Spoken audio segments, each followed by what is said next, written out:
नमस्कार बंधुओं, जय हिंदू राष्ट्र। अब वो समय आ गया है कि जब हर हिंदू महासभाई को, हर उस हिंदू महासभाई को जिसकी निष्ठा हिंदू महासभा में है, जिसका पूरा समर्पण हिंदू महासभा में है, जो लंबे समय तक इस आस के साथ, इस आशा के साथ हिंदू महासभा से जुड़ करके हिंदू महासभा के लिए काम करता रहा है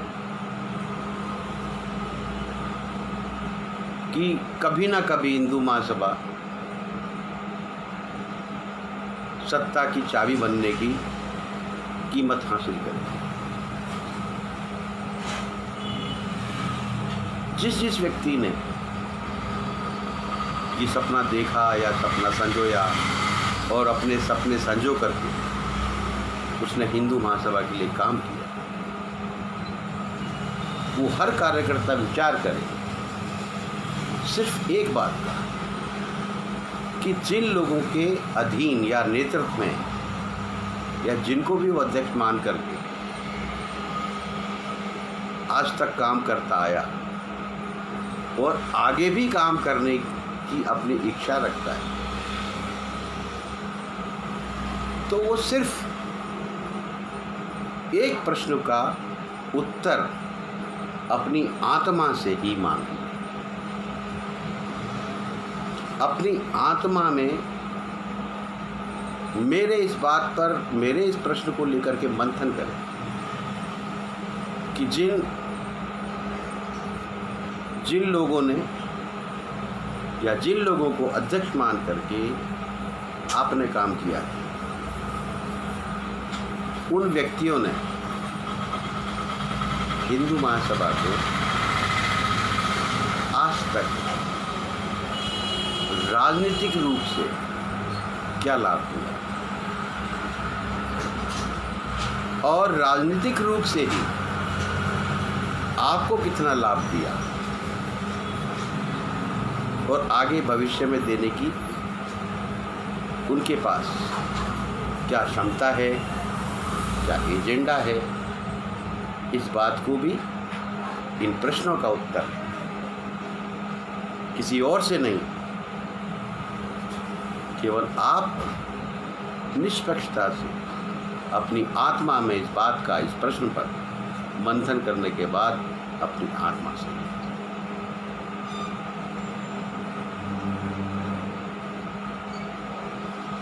अगर हिंदू महासभा की हम बात करें तो सिर्फ एक शेर कहूँगा, हर शाख पर उल्लू बैठा है, अंजाम गुलिस्तान क्या होगा। अखिल भारत हिंदू महासभा जैसा हिंदू राष्ट्रवादी राजनीतिक दल कोई दूसरा है ही नहीं। कोई दूसरा ऐसा राजनीतिक दल नहीं है जिसने ये कहा हो कि मैं केवल हिंदू हूँ। अगर किया हो, किसी ने ऐसा कहा हो तो आप मुझे बता दें।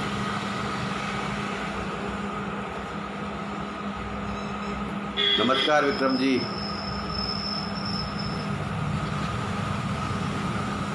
किसी ने नहीं किया, इसलिए प्रत्येक हिंदू राष्ट्रवादी का ये धर्म बनता है कि वो अपने समस्त प्रयासों से इस हिंदू महासभा को बनाए रखे, बचाए रखे और बढ़ाए रखे।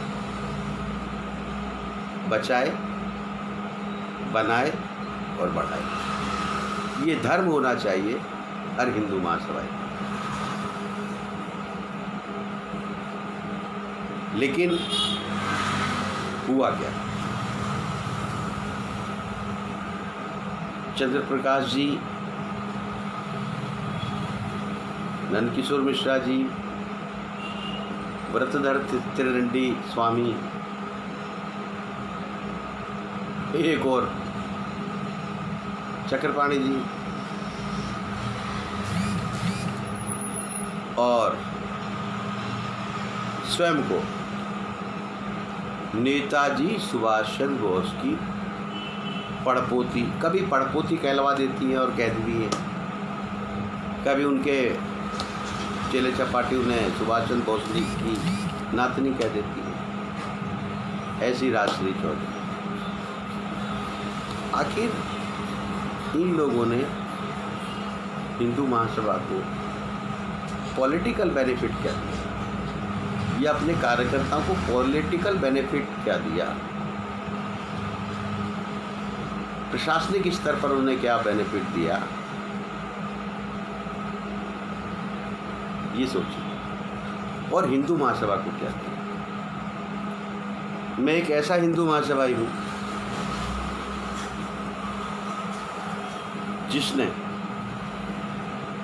हिंदू महासभा में अजमेर के जिले अध्यक्ष से अपना सफर आरंभ किया और फिर संभाग, फिर संभाग से प्रदेश, संभाग से प्रदेश, प्रदेश से राष्ट्रीय प्रवक्ता, फिर राष्ट्रीय प्रवक्ता से एकीकरण के तहत दिनेश चंद्र त्यागी की टीम में राष्ट्रीय संगठन मंत्री, ऐसे पदों पर मैंने कहा। इस बीच मैंने अपना सबसे लंबा कार्यकाल, या सबसे लंबा अगर किसी के साथ काम किया तो चंद्र प्रकाश कौशिक के साथ।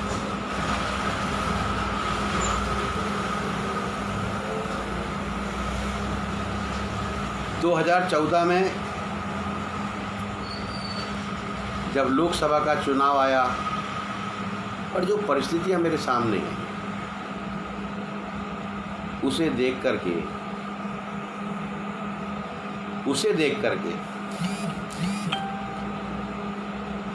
बरीला जी नमस्कार।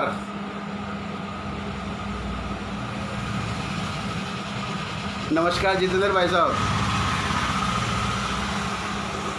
उस वक्त मुझे इस बात का अनुभव हुआ कि ये लोग हिंदू महासभा और वीर सावरकर और गोडसे जैसी महान विभूतियों का केवल बनारसी साहब जयंदुरास केवल प्रयोग कर रहे हैं हिंदू महासभा के नाम का, हिंदू महासभा की संपत्ति। और उस समय एकीकरण टीम हमने बनाई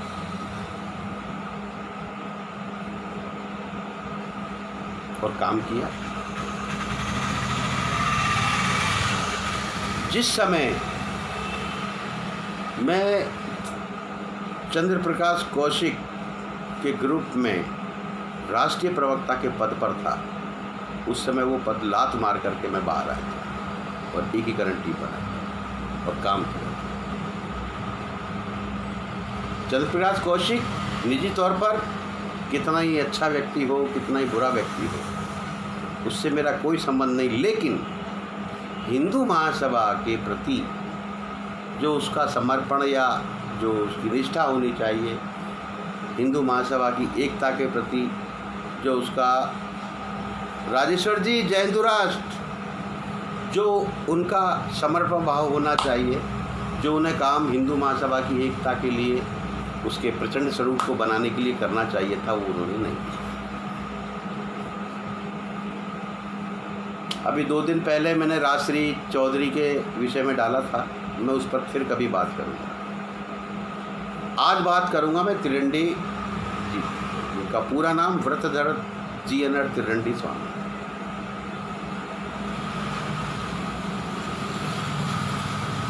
व्रतधर जीएनआर त्रिदंडी स्वामी ये विश्व हिंदू परिषद की केंद्रीय मार्गदर्शक मंडल के प्रमुख। ये आरोप, ये आक्षेप मैंने सार्वजनिक रूप से फेसबुक पर लगाया, व्रतधर जीएनआर तिरंडी स्वामी पर, कि भाई ये उस विश्व हिंदू परिषद की केंद्रीय मार्गदर्शक मंडल के हैं, जो विश्व हिंदू परिषद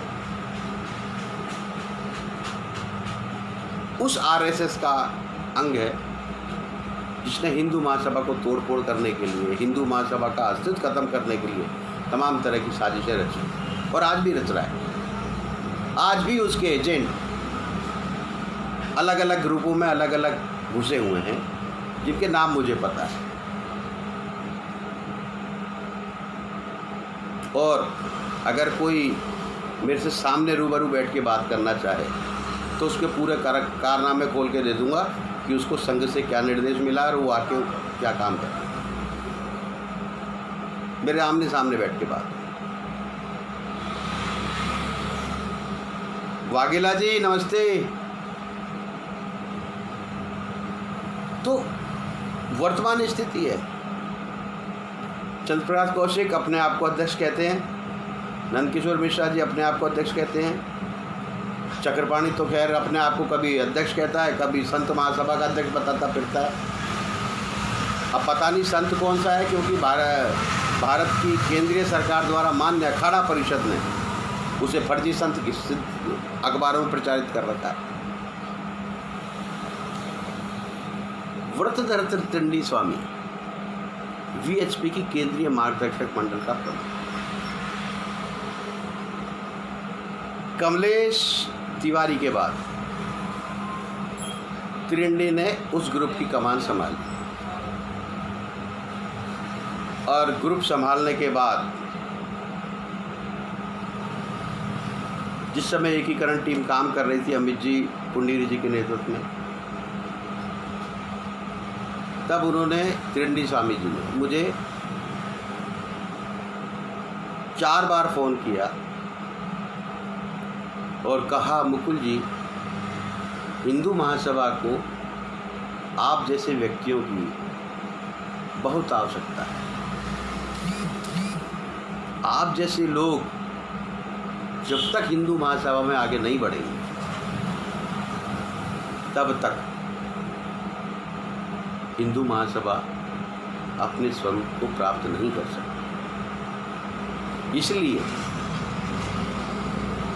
आप नैमिषारण्य की बैठक में आए। मैंने कहा ठीक है महाराज। मैं अपनी टीम के साथ नैमिषारण्य की बैठक में पहुंचा, क्योंकि मेरा लक्ष्य ना पहले कभी राष्ट्राध्यक्ष बनना था, आज ना कोई अपना गुट बनाना था, ना आज। मेरा लक्ष्य शुरू से एक ही रहा कि एक ऐसी हिंदू महासभा हो जिस हिंदू महासभा के किसी एक पदाधिकारी पर कभी भी कोई भी बात हो जाए, कोई आक्षेप लग जाए, कोई दुर्घटना घट जाए, तो पूरे देश के अंदर हिंदू महासभा की आवाज़, हिंदू महासभा की आवाज़ पूरे देश से उठ के आनी चाहिए। एक सेकंड आप लोगों से।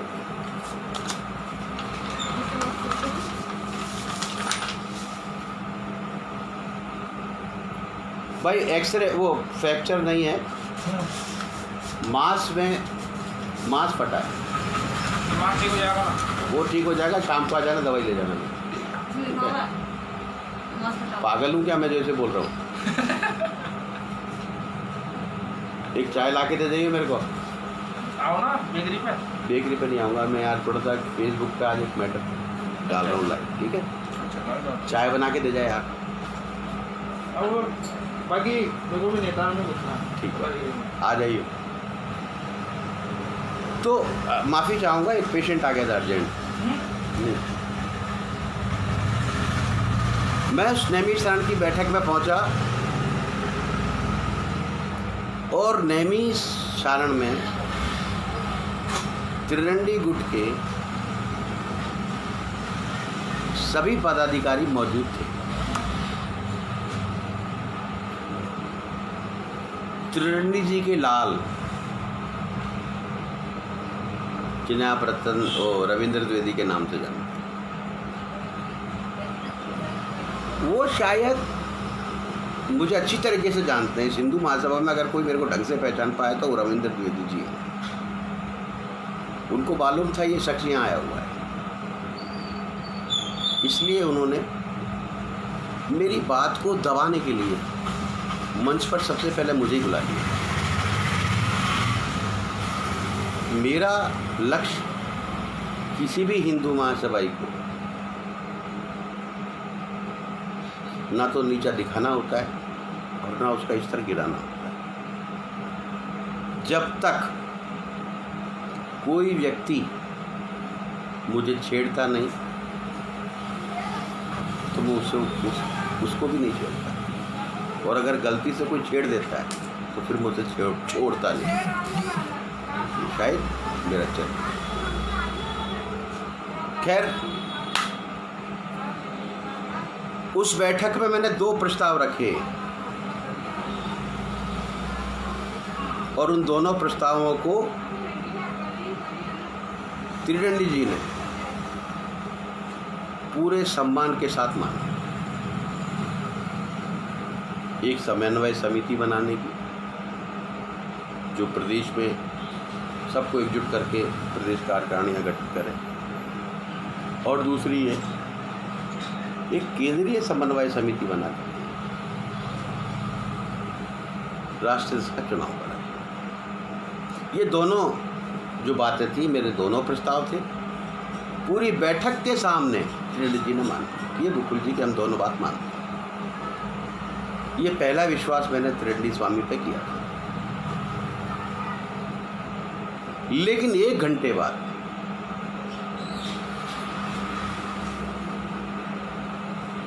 त्रिदंडी जी अपनी बात से मुकर गए। इस बात की बारीकी को समझिए कि एक अपने ऐसा व्यक्ति जो संत के वेश में है, जो लोगों से ये कहता है कि मैं तो हिंदू महासभा को समर्पित हूँ, वो व्यक्ति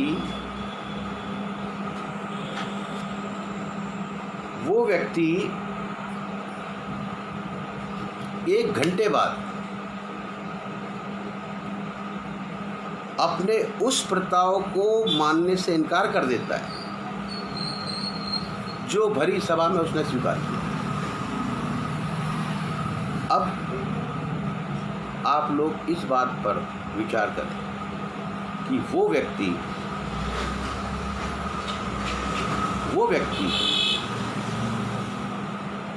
कितना जबान का संत है और कितना संगठन के प्रति समर्पित। उसके बाद एक बार और त्रिदंडी जी ने मुझे बुलाया। मैं गया उस बुजुर्ग संत के फ़ोन पर, बुलावे पर। लेकिन जब वहाँ गया तो वहाँ एक तरह से हम यूँ कह सकते हैं कि उन्होंने जो किया था वो वहाँ बताया। हिंदू महासभा की एकता पर कोई किसी तरह की कोई चर्चा नहीं। मैंने समझा मेरे को अकारण ही बुलाया था और हम आ गए। उसके बाद त्रिदंडी गुट से एक बार फिर मेरे पास ये ऑफ़र आई, बोला मुकुल जी आप आइए पीतमपुरा बैठक,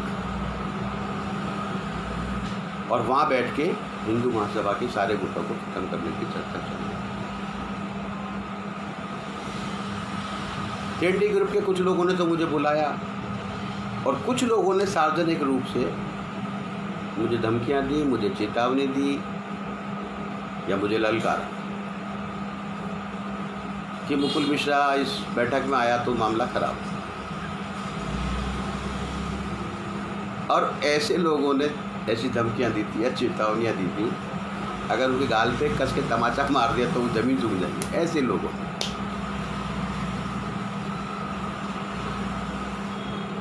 मैंने कहा जी ठीक है, मैंने भी ये खबर अपने लोगों से उड़वा दी कि मुकुल मिश्रा उस पीतमपुरा की बैठक में नहीं जा रहा है, और मैं अचानक उस बैठक में पहुंच गया था।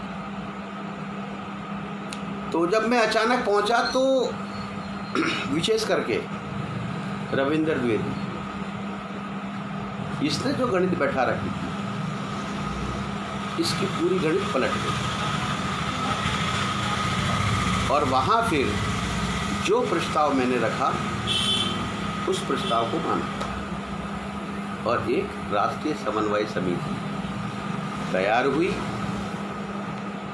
राष्ट्रीय समन्वय समिति तैयार हुई जिसका अध्यक्ष मैंने त्रिरंडी गुट से ही डॉक्टर सुनंदा दुबे को बनवाया,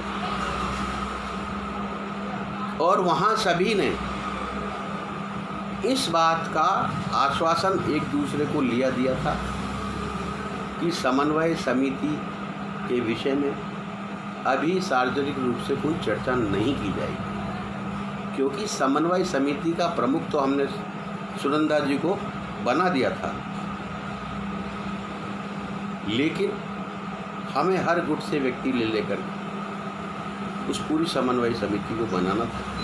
और अगर हम इसे सार्वजनिक रूप से घोषित कर देते सुनंदा दुबे का, तो हमारे उस काम के अंदर थोड़ा मार्ग अवरुद्ध होता है, इसलिए हमने उसको दबाया। मैं दिल्ली से अजमेर नहीं पहुंचा हूं, रात को 1:30-2 बजे करीब तो सोशल मीडिया पर मैसेज आया कि राष्ट्रीय वो समन्वय समिति की सुनंदा दुबे को बनाया और हम इसका विरोध करते हैं और सुनंदा दुबे को हिंदू महासभा से निष्कासित किया जाए। ये मैसेज, ये जो सोशल मीडिया पर जो चला, तो वो त्रिरंडी जी के सबसे प्यारे रतन रविंद्र द्विवेदी जी के आईडी से चला। और ये पहला मौका ऐसा नहीं है कि रविंद्र द्विवेदी ने ऐसा किया, एकता के प्रयासों को धक्का पहुंचाया है, ये कोई पहला अवसर है। रविंद्र द्विवेदी का एकमात्र काम है कि जहाँ पर एकता का प्रयास हो रहा हो और उनके कोई माथे पर तिलक नहीं लगा रहा, वहाँ व्यवधान पैदा कर दिया। इसको हम रविंद्र द्विवेदी को अगर हम कहें व्यवधान मास्टर, तो मैं समझता हूँ सबसे ज़्यादा उसी को। उसके बाद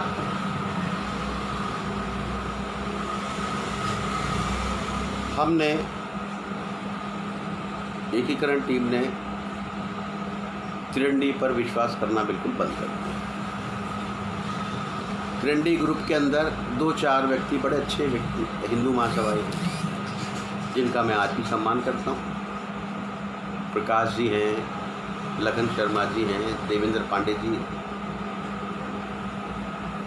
सुनंदा जी। हालांकि ये अलग बात है कि सुनंदा दुबे जी की और मेरी नोकझोंक खूब हुई, झगड़े भी हुए, लेकिन हिंदू महासभा के प्रति तो वो समर्पित नहीं, इसमें कोई संशय नहीं। तो उसके बाद मेरे पास देवेंद्र पांडे जी की ऑफ़र आई कि मुकुल जी, आप राजश्री को छोड़ करके हमारे साथ आ जाओ, राजश्री चौधरी को छोड़ के हमारे साथ आ जाओ, आप जो कहोगे, जैसा कहोगे, हम वैसा करेंगे। मैंने कहा जी ऐसा है, मेरा लक्ष्य है हिंदू महासभा एक करना। अब मैं राजश्री चौधरी के साथ में रह करके हिंदू महासभा को एक करूँ, या आप वहाँ रह के मुझसे कराएं, बात एक करें। आप मेरे से बैठिए, एक एक बिंदु पर मुझसे बात की। आप कहीं से भी त्रिरंडी को राष्ट्रीय अध्यक्ष बता दें या घोषित कर दें, तो मैं त्रिरंडी को अध्यक्ष मान लूँगा। वो कर नहीं सकते, मैं बैठ नहीं सकता। ये बात। अब आइए आप दूसरे पक्ष पर।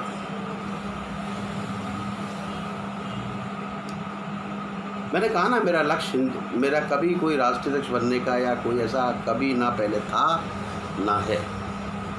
और एक बात इसे चाहें आप इसको मेरा घमंड समझ लेना या एक मेरा विश्वास और यह आत्मविश्वास, अति आत्मविश्वास नहीं, केवल आत्मविश्वास कि मुझे हिंदू महासभा में काम करने के लिए किसी पद की आवश्यकता है ही नहीं। पद की आवश्यकता राजश्री चौधरी को हो सकती है, पद की आवश्यकता नंदकिशोर मिश्रा को हो सकती है, पद की आवश्यकता कौशिक को हो सकती है, पद की आवश्यकता त्रिवेंडी को हो सकती है और किसी को भी हो सकती है। किसी को कार्यवाहक राष्ट्रीय अध्यक्ष की आवश्यकता हो सकती है और वो अपनी इस मंशा को पूरी करने के लिए पिछलग्गूपन के फाइल उठा के घूमता रहे, तो उनको हो सकती है, मुझे नहीं, मुझे नहीं है।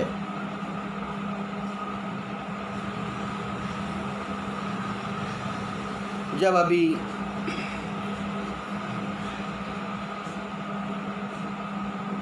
राजश्री चौधरी ने जब नंदकिशोर मिश्रा चुनाव के समय नंदकिशोर मिश्रा, चंद्र प्रकाश कौशिक, त्रिवेंडी स्वामी, इनके विषय में जो मेरा प्रस्ताव था कि चुनाव में इन्हें आमंत्रित किया जाए, ये बेशक हिंदू महासभा के राष्ट्रीय अध्यक्ष नहीं हैं और कहते हैं तो फर्जी हैं, लेकिन हैं वो हिंदू महासभा, इसलिए चुनाव में इन्हें आमंत्रित किया जाए। जब ये बात नहीं मानी, मेरे इनके ऑनलाइन चुनाव कराने पर मैंने जो विरोध दर्ज कराया, उसके बावजूद उन्होंने फर्जी तरीके से राष्ट्रीय अध्यक्ष का चुनाव कराया। उसके बाद असंवैधानिक तरीके से प्रदेश कार्यकारिणियाँ भंग की। उसके बाद अपनी मनमर्जी चलाते हुए 100 करोड़ की ठगी के अभियुक्तों को हिंदू महासभा में केंद्रीय मंत्री बनाया। ऐसे लोग जो संघ की दलाली कर रहे हैं, उन लोगों के हाथों में हिंदू महासभा की कमान सौंपी। फिर मेरे ऊपर जो आरोप लगाया, उसके बाद जब मैंने राजश्री चौधरी के खिलाफ मोर्चा खोला, राजश्री को चुनौतियां दी, राजश्री चौधरी सारे सोशल मीडिया के सभी ग्रुपों में से मेरे सामने से भागने लगी। उसके बाद त्रिवेंडी जी के गुट की तरफ से मेरे पास ऑफर आई दोबारा कि मुकुल जी आप इधर आ जाओ, आप जो कहोगे, जैसा कहोगे वैसा होगा, आप आ जाओ। मना कर दिया। संदीप कालिया जी का भी फ़ोन आया, हमारे साथ काम करो, मना कर दिया। एक और किसी का आया था, ये कौशिक जी के साथ आ जाओ, वो आज भी आपकी तारीफ करते हैं, मना कर दिया। क्योंकि ये लोग खाली कारतूस हैं। अगर इनको हिंदू महासभा का भला करना होता तो अभी तक बहुत भला कर चुके होते। लोगों को 22-22 साल, 20-20 साल राष्ट्रीय अध्यक्ष बने हुए हो गए, क्या उखाड़ लिया? किसी ने भवन पर बैठ करके धंधा करा, किसी ने घर में बैठ के हिंदू महासभा के नाम पे धंधा किया, किसी ने अपने हिंदू महासभा के नाम का यूज़ करते हुए 100 करोड़ के ठगी के आरोपियों को राजनीतिक संरक्षण देने का प्रयास किया या कर रहे हैं। तो ये हिंदू महासभा का हित चाहने वाले हैं।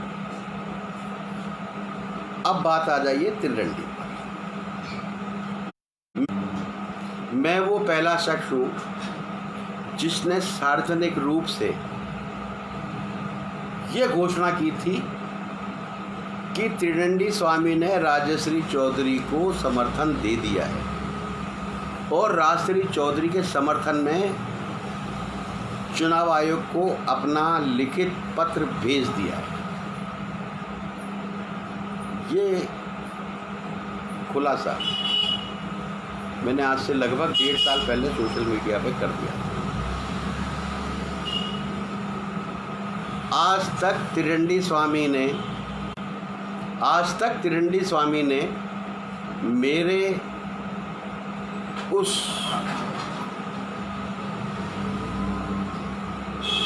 घोषणा का कहीं पर भी कोई खंडन नहीं किया। सब लोग त्रिरंडी जी के समर्थन में उतरे।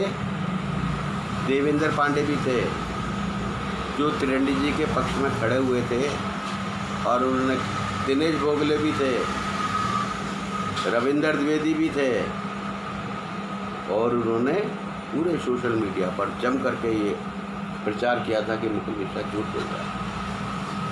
आज वही देवेंद्र पांडे इस बात को लेकर के त्रिरंडी पर हमला कर रहे हैं कि त्रिरंडी ने ऐसा किया। तो सीधा सा एक प्रश्न ये, मुकेश पटेल जी, जय हिंदुराज, आइए, स्वागत है आपका। कहीं भी त्रिरंडी ने तो खंडन नहीं किया, लेकिन उसके पक्ष में, उसके समर्थन में उतरे थे देवेंद्र पांडे। आप इस बात का या इस प्रश्न का मंथन कीजिए कि जो देवेंद्र पांडे जी आज मेरे उस बिंदु को लेकर के त्रिरंडी पे हमला कर रहे हैं, तो 1.5 साल तक उसका समर्थन क्यों करते हैं? इस प्रश्न का जवाब आप अपनी आत्मा से पूछिए, और पूछिए उस देवेंद्र पांडे जी से जो 1.5 साल तक मेरी उस बात को ये कह के कि मुकुल मिश्रा झूठ बोल रहा है। त्रिरंडी जी ने इस तरह का कोई समर्थन पत्र राजश्री चौधरी को देते हुए इलेक्शन कमीशन को पत्र नहीं भेजा। ये देवेंद्र पांडे का कथन था सार्वजनिक मंच से, सोशल मीडिया पर। आज देवेंद्र पांडे जी, आप मेरे ही बात को लेकर के त्रिरंडी जी पर हमला कर रहे हैं। आप 1.5 साल तक उनका समर्थन क्यों करते रहे इस बात का?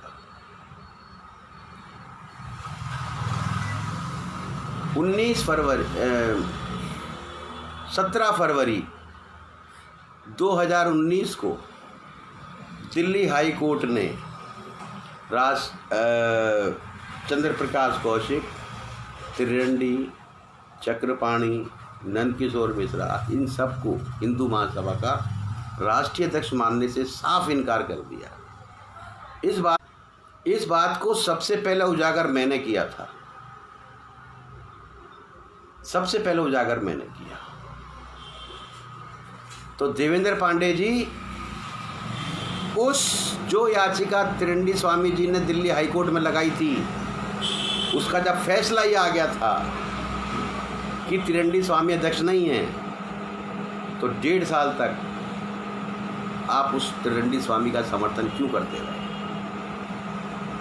सिर्फ इसलिए ना कि उसने आपको महामंत्री बना रखा था, राष्ट्रीय संगठन मंत्री दिनेश भोगले जी को बना रखा था।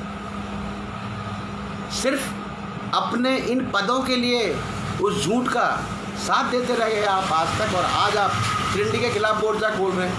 तो ये हिंदू महासभा के लिए खोल रहे हैं, या उन्होंने आपको राष्ट्रीय महासचिव से हटा दिया, दिनेश भोगले को राष्ट्रीय संगठन मंत्री से हटा दिया, या आप इसलिए विरोध कर रहे हो? अगर आप त्रिरंडी जी के गलत कामों का विरोध करते तो आपको उसी दिन विरोध कर देना चाहिए था जब नैमिषारण्य के अंदर मेरे दोनों प्रस्ताव त्रिरंडी स्वामी ने माने थे, और 1 घंटे में उन प्रस्तावों को मानने से इनकार कर दिया था।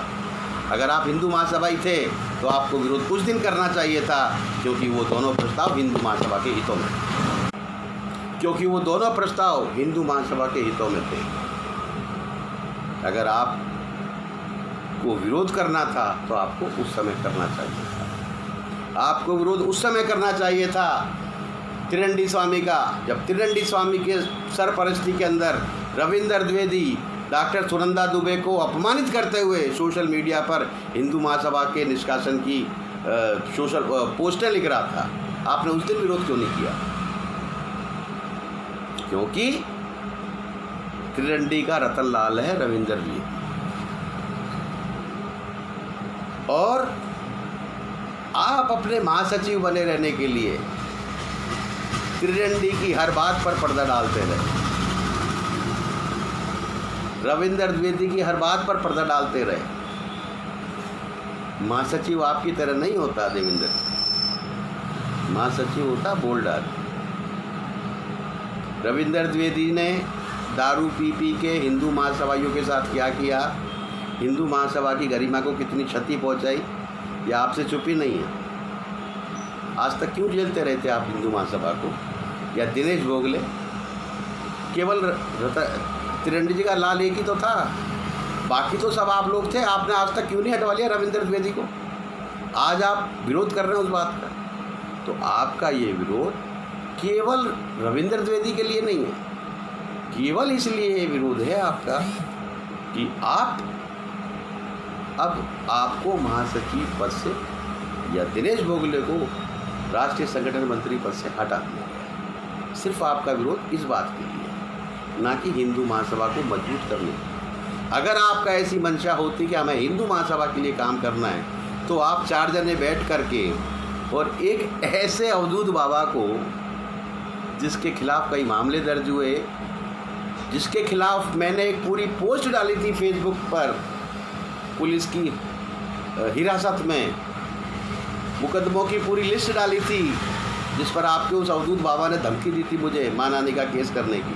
आज तक धमकी नहीं, कोई धमकी अपनी पूरी कर नहीं पाया हो, ये अलग बात।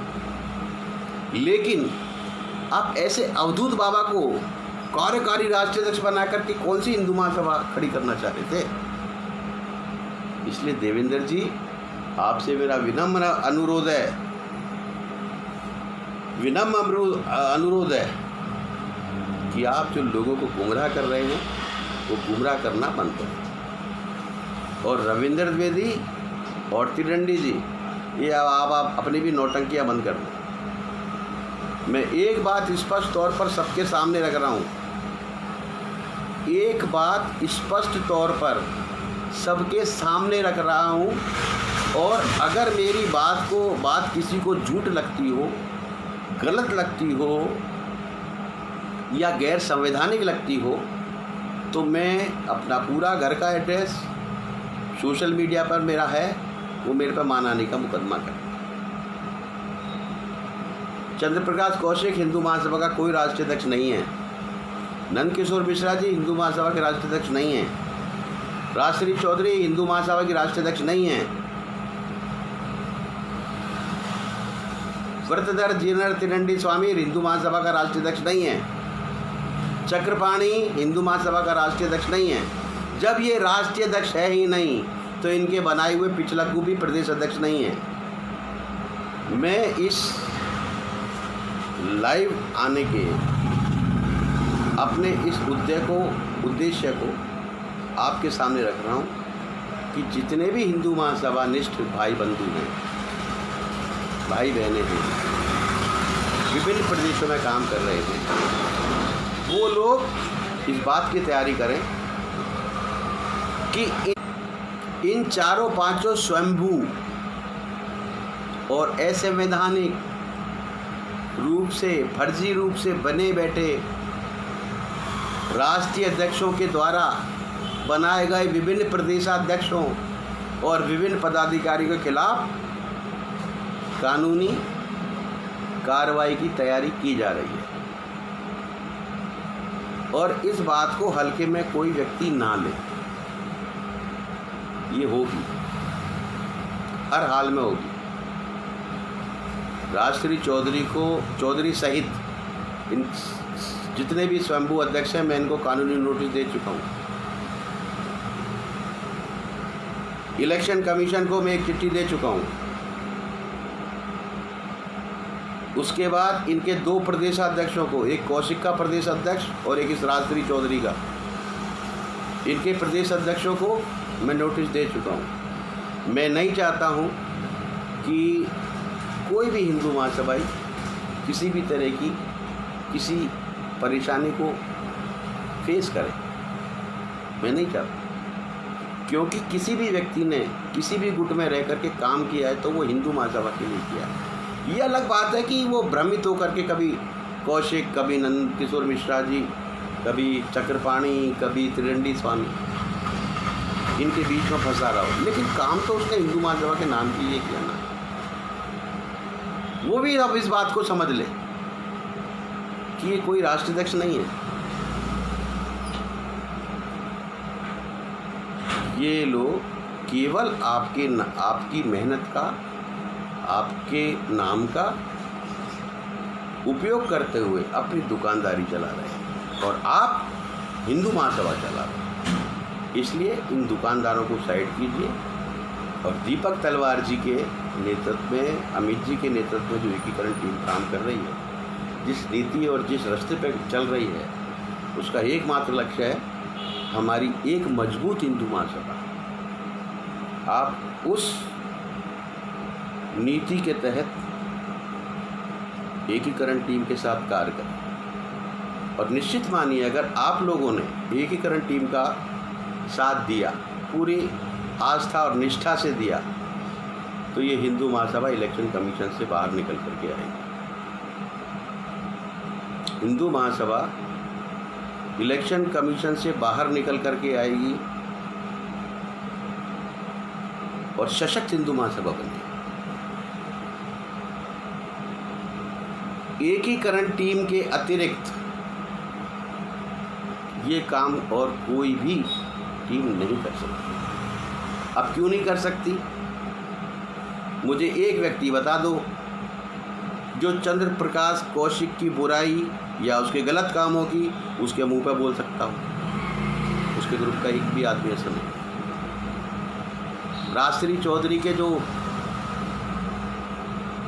बने हुए हैं, जो पीछे पीछे उठा के चलते हैं,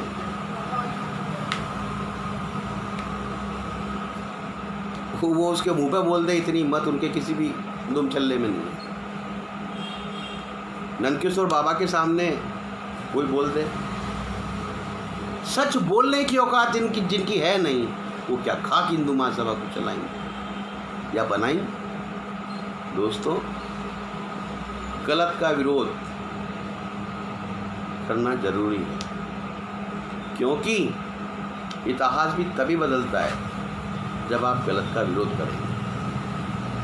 गलत को सहते रहेंगे तो परिस्थितियां नहीं बदलेंगी। समय की ये पूरी मांग है। हिंदुस्तान और हिंदू को बचाने हिंदू महासभा बहुत ज़रूरी है। इसलिए मेरा आप सभी से विनम्र अनुरोध है कि आप हिंदू महासभा को मजबूत करने के लिए एकीकरण टीम के साथ काम करें। और त्रिरंडी जी और वो जो चल रहे हैं, देवेंद्र पांडे जी, दिनेश भोगले जी, आप ये बता दो कितने समय से महाराष्ट्र में जमे वो बैठे हो भवन के ऊपर? आज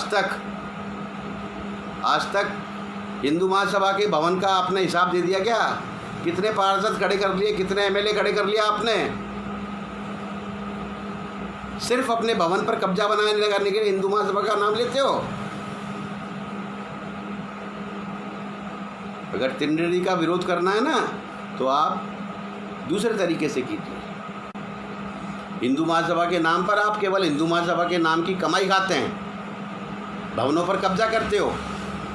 इसके अलावा आपके पास कोई काम नहीं और आज तक आपने कुछ नहीं किया है। इसलिए आप ये हिंदू महासभा के नाम का बंद करो, नाम लेना, अपनी दुकानदारी बंद करो। तो मित्रों, जो भी हिंदू महासभाई बंधु हैं, तो मेरा सिर्फ इतना सा निवेदन, आप हिंदू महासभा के लिए काम करो। एकीकरण टीम बहुत अच्छे रास्ते पर चल रही है और सही नियत और नीति के तहत आगे बढ़ रही है। आप इसका सहयोग करो। पूरे प्रदेशों के अंदर एकीकरण टीम प्रादेशिक स्तर पर टीमों का गठन कर रही है। आप उसके सहभागी बने, अपनी सलाह दें, अपनी राय मशवरा दें और देखें कि किस तरीके से हिंदू महासभा को बचाया जा सकता है। इसी के साथ जय भारत, जय हिंदू राष्ट्र। और जाते जाते वो लोग भी मेरी एक बात सुन लें जो मुझसे जब मैंने राजश्री चौधरी के खिलाफ मोर्चा खोला, उस दिन के बाद मुझसे हर दूसरे दिन या तीसरे दिन मेरे परिवार की, मेरे स्वास्थ्य की जानकारियाँ लेते रहते हैं। और आज उनका जब रंग उतर करके आया है तो ये कोई नई बात नहीं है। ये बात तो मेरे को बहुत पहले मालूम पड़ गया था। वो जीत रहे, वो सोच रहे होंगे कि मैं बड़ा विजयी हो गया, तो कोई विजय नहीं हुए बाबू। मुझे ये तो जानकारी उसी दिन मिल गई थी जिस दिन तुमने पहली बार मेरे परिवार के हालचाल पूछे थे, क्योंकि सन 2014 से तुम मेरे साथ थे। तुमने कभी मेरे परिवार के विषय में जानकारियाँ नहीं ली, लेकिन जिस दिन से राजश्री चौधरी के खिलाफ मैंने मोर्चा खोला, तुमने हर दूसरे तीसरे दिन मेरे परिवार की जानकारी और स्वास्थ्य की जानकारी लेने के लिए मुझे फ़ोन किए। मैं उसी दिन समझ गया था दाल में काला है। आपका तो चेहरे का नकाब आपने खुद उतारा है, मेरे सामने तो पहले ही उतरा हुआ था। इसलिए जो भी लोग तिरंडी के साथ जुड़ रहे हैं या जुड़े हुए हैं, या जो वो अवधूत बाबा के चक्कर में और देवेंद्र पांडित जी के चक्कर में लगे हुए हैं, वही मान लें उनका विरोध कोई हिंदू महासभा के लिए नहीं है। उनका विरोध केवल अपने पदों के लिए है, इसके अतिरिक्त कुछ नहीं। जय भारत, जय हिंदू राष्ट्र, जय सावरकर, जय गोडसे।